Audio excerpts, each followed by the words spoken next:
जीवन दुख है, फिर भी आदमी जागता नहीं। जीवन के नरक के बावजूद भी आदमी जिए किस तरह चले जाता है, जरूर विचार उठता है। इतना दुख है, बुद्ध पुरुष चिल्ला चिल्ला कर कहते, मकानों की मुड़ेर पर चढ़ के कहते कि दुख है, जीवन दुख है, जागो। लोग बुद्धों की सुन लेते, उनके चरणों पर 2 फूल भी चढ़ा देते कि महाराज ठीक ही कहते होगे, मगर अभी मैं जल्दी में हूं दुकान जाना, अभी मैं जल्दी में हूं चुनाव लड़ना, अभी मैं जल्दी में हूं विवाह करना। इस सब से निपट लूं, फिर कभी आऊंगा निश्चिंत होकर, जरूर आऊंगा, चरणों में बैठूंगा, सुनूंगी। आप कहते तो ठीक ही कहते होंगे, लेकिन तुम्हारी आंखें कहती हैं कि बुद्ध ठीक नहीं कह रहे, तुम्हारे प्राण कहते हैं कि बुद्ध ठीक नहीं कह रहे। तुम्हें अभी जीवन में आशा है, तुम सोचते हो कि हां, माना कि अब तक जीवन में दुख पाए, लेकिन कल भी पाऊंगा। ऐसी क्या अनिवार्यता है? कल चीजें बदल भी सकती। आज तक हारा, कल जीत भी सकता हूं। आज तक नहीं मिला, कल मिल भी सकता है। नहीं मिला इसका कारण यही होगा कि मैंने ठीक से प्रयास नहीं किया। नहीं मिला इसका कारण यही होगा कि मैंने अपने सारे जीवन को दांव पर नहीं लगाया। नहीं मिला तो इसीलिए कि दूसरे ज्यादा चालबाज थे, पा गए, मैं सीधा साधा आदमी था, खड़ा रह गया। कल जुगत बिठाऊंगा, यत्न करूंगा, कल सब दांव पर लगाऊंगा। कल की आशा चलाए जाती है और कल कभी आता नहीं, और आशा मिटती नहीं। दुख तो है सभी के अनुभव में, लेकिन अनुभव पर आशा की विजय होती है। अनुभव तो अतीत का है, आशा भविष्य की है, ये खूबी है। अनुभव अतीत का, अतीत तो हो गया, ठीक। ये कैसे माने कि हमारा भविष्य हमारे अतीत की ही पुनरुक्ति होगा? मन मानने को नहीं होता कि हमारा भविष्य। हम बच्चों को कहते भी, गजनी का मोहम्मद भारत आया, वो 17 बार हार गया। 17वीं बार हार के जब वो भाग गया था और एक गुफा में छिपा बैठा था, तो उसने देखा एक मकड़ी जाला बुन रही। बैठा था, कुछ और काम भी ना था, तो देखता रहा। संयोग की बात की 17 बार धागा टूट गया और मकड़ी गिर गई, और 18वीं बार चढ़ी और धागा संभल गया और जाला बन गया। बैठे बैठे गजनी को लगा कि मैं भी 17 बार हारा, कौन जाने 18वीं बार जीत जाऊं। मकड़ी नहीं हारी, मैं क्यों हार गया हूं? उठाया, बाहर निकल आया, फिर जूझ पड़ा। हम बच्चों को समझाते हैं कि 18वीं बार गजनी जीता तो घबराओ मत, उत्साह मत खो, लड़े जाओ। लेकिन हम कभी ये नहीं पूछते कि गजनी जीत के भी क्या जीता। जो हार के हालत थी, क्या जीत के बदली? क्या गजनी सुखी हुआ? क्या गजनी ने आनंद जाना? क्या गजनी ने आत्मा पहचानी? क्या गजनी को समाधि का सुख मिला? मिला क्या? हारकर जैसा मरता और धूल में गिरता, वैसा ही जीत के भी मरा और धूल में गिरा। तो जीत थी कहां? जीत में जीत कहां है?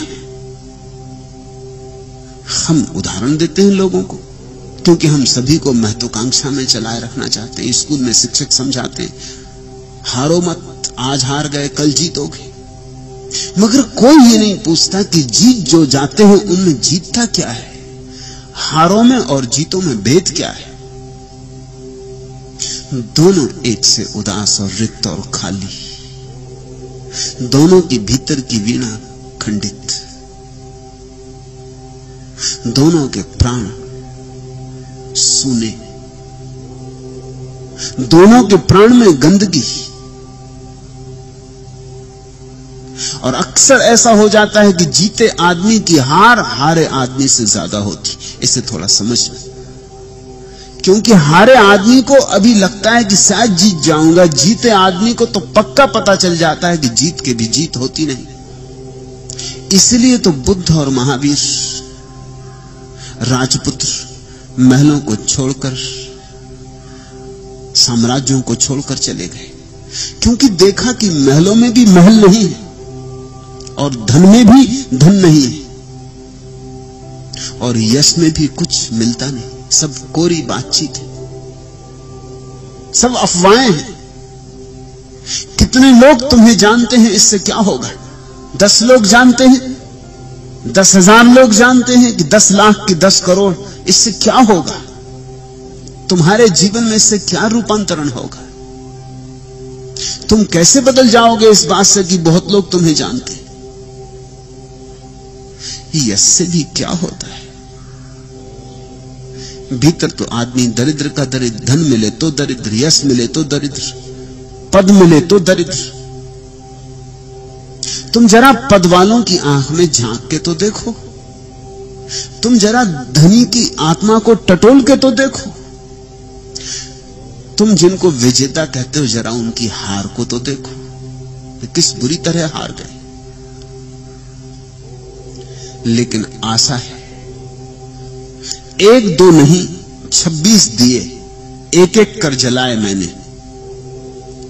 एक दिया नाम का आजादी के, उसने जलते हुए ओंठों से कहा, चाहे जिस मुल्क से गेहूं मांगो, हाथ फैलाने की आजादी। एक दिया नाम का खुशहाली के, उसके जलते ही ये मालूम हुआ कितनी बदहाली है। पेट खाली है मेरा, जेब मेरी खाली। एक दिया नाम का यकजगती के, रोशनी उसकी जहां तक पहुंची, कौम को लड़ते झगड़ते देखा, मां के आंचल में है जितने पैबंद, सबको एक साथ उघड़ते देखा। दूर से बीबी ने झल्ला के कहा, तेल महंगा भी है, मिलता भी नहीं, क्यों दिए इतने जला रखे? अपने घर में न झरोखा न मुंडेर, ताक सपनों के सजा रखे। आया गुस्से का एक ऐसा झोंका, बुझ गए सारे दिए। हम मगर एक दिया नाम है जिसका उम्मीद झिलमिलाता ही चला जाता है। उम्मीद, आशा, कल्पना, आने वाला कल बीते कल से भिन्न होगा, जो आज तक नहीं हुआ कल होगा। ऐसी आशा को संजोए आदमी चलता जाता है। इसलिए दुख भी है और फिर भी आदमी जागता नहीं। एक दिया नाम जिसका उम्मीद, जितने जल्दी ये दिया बुझ जाए उतना अच्छा। जितने जल्दी तुम आशा के पार हो जाओ उतना अच्छा। मुझसे लोग सन्यास की परिभाषा पूछते, उनसे मैं कहता हूं आशा के जो पार हो गए। तुम थोड़ा चौंकोगे, अष्टावक्र ने भी यही परिभाषा की है। कहा है ज्ञानी वही जो निराशा से भर गया। निराशा, हम तो इस शब्द से ही डरते, ये शब्द ही हमें घबराता। निराशा, ये शब्द बड़ा बहुमूल्य है। निराशा, जिसकी अब कोई आशा नहीं, जिसने सब देख लिया, सब पहचान लिया, आशा का दिया जिसका बुझ गया, जिसकी आंख खुल गई और जिसने देखा कि यहां रेत ही रेत है, इस रेत से तेल निकाला ना जा सकेगा, यहां रेगिस्तान ही रेगिस्तान है, यहां कोई मरुद्यान नहीं, और जो दिखते थे मरुद्यान वे भी मेरी कल्पनाएं थी। जो ऐसा आशा के पार हो गया।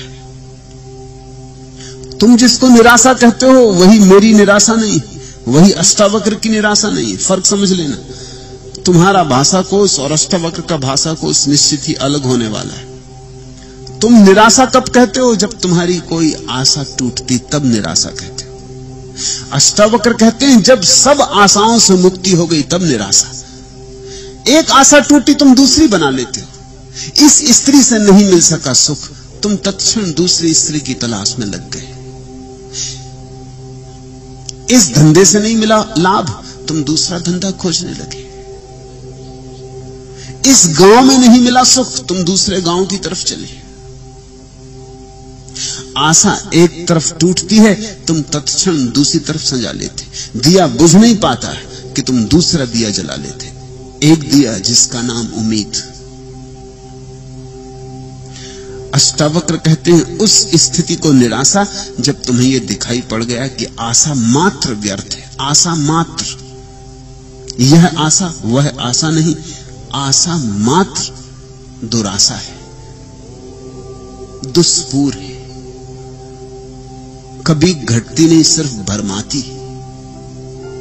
उस क्षण में क्रांति हो जाती, उस क्षण में तुम्हारे जीवन में एक नई किरण उतरती, वही संन्यास है।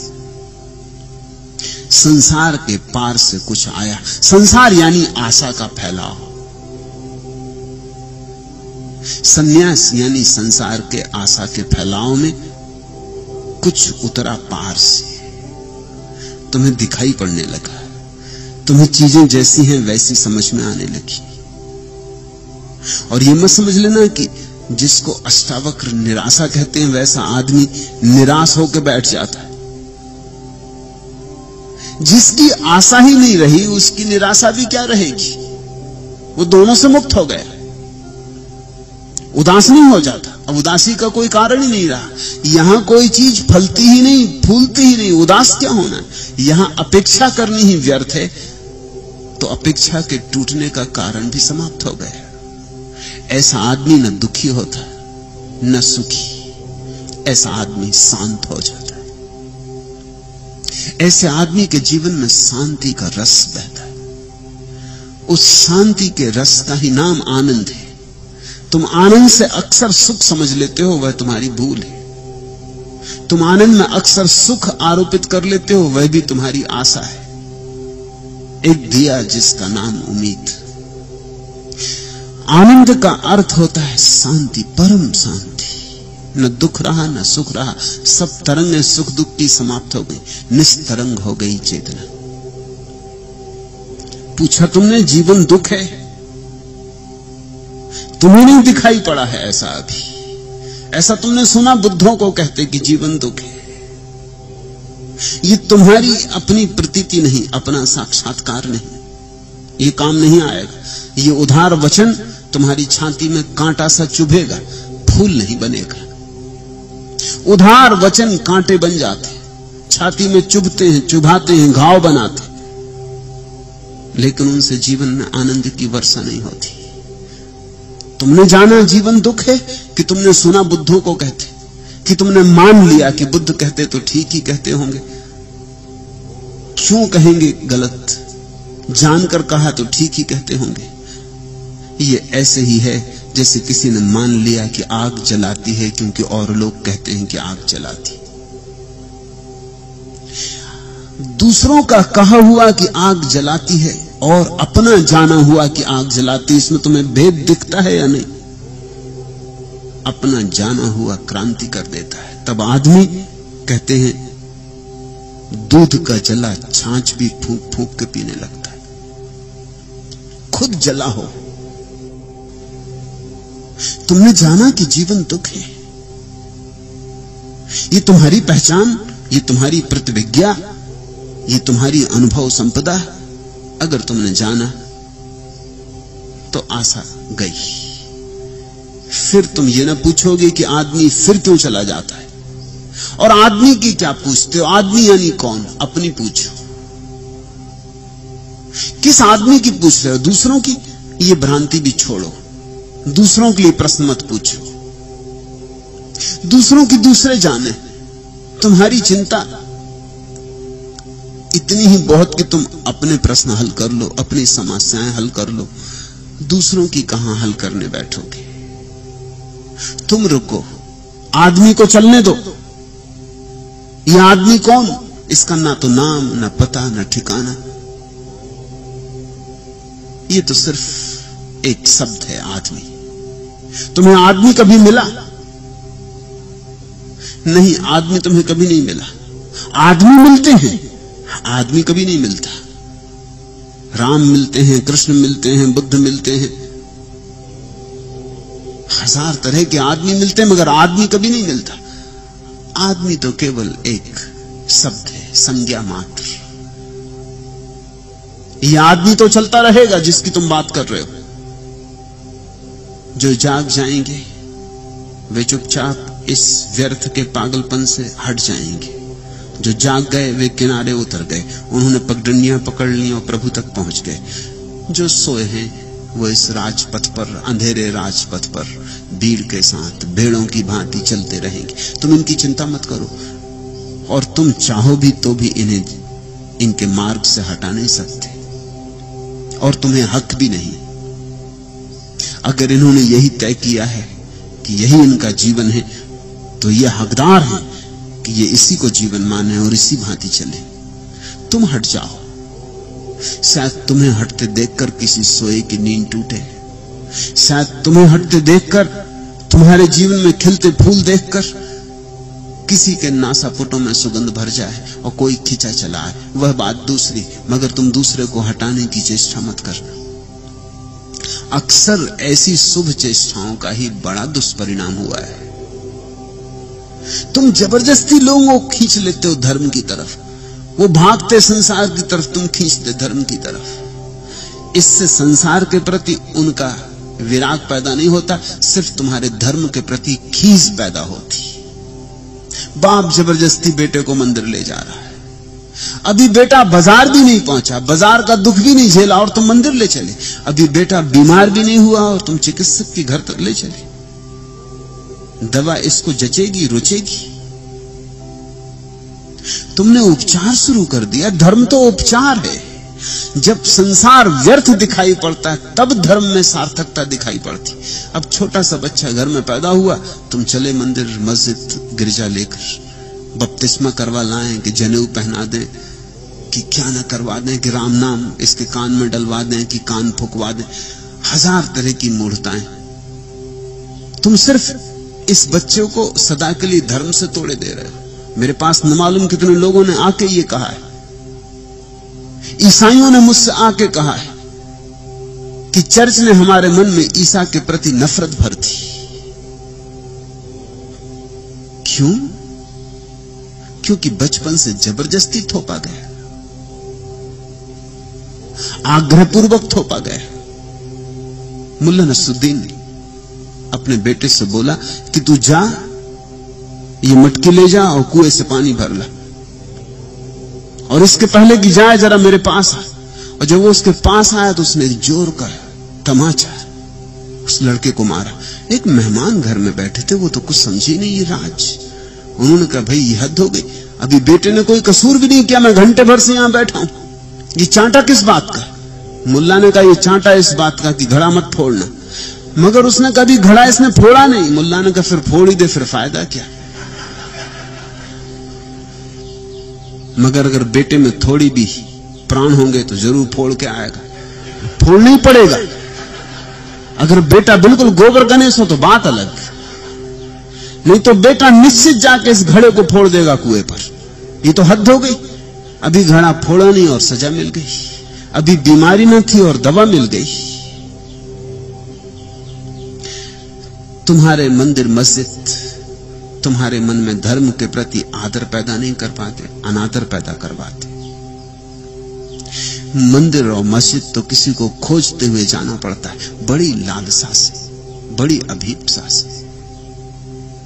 मंदिर और मस्जिद को तो टटोलना पड़ता है, सरक सरक कर। जीवन के अनेक अनेक कष्ट और कांटों को झेलकर मंदिर का फूल दिखाई पड़ता है, नहीं तो नहीं दिखाई पड़ता। जीवन के अंधेरे में खूब भोग कर भुक्त भोगी को ही मंदिर का दिया जलता हुआ दिखाई पड़ता है। जिसने जीवन का अंधकार नहीं देखा उसको तुम मंदिर के दिए की तरफ ले चले। जिसने अंधकार नहीं जाना उसे प्रकाश का अनुभव कैसे होगा? तो मैं तुमसे कहना चाहता हूं कि तुम्हें अगर जीवन में दुख दिखाई पड़ गया है तो तुम फिक्र छोड़ो औरों की, तुम उतरो, तुम डुबकी लो, तुम आशा का जाल तोड़ो, तुम जागो। बस वही एक दिया तुम्हें बुझाना होगा, और उस एक दिए के बुझाते ही सूरज निकल आएगा। एक दिया नाम जिसका उम्मीद, उस एक दिए को तुम बुझा दो और अचानक तुम पाओगे सुबह हो गई। इधर आशा का दिया बुझा, उधर आत्मा का सूरज निकला।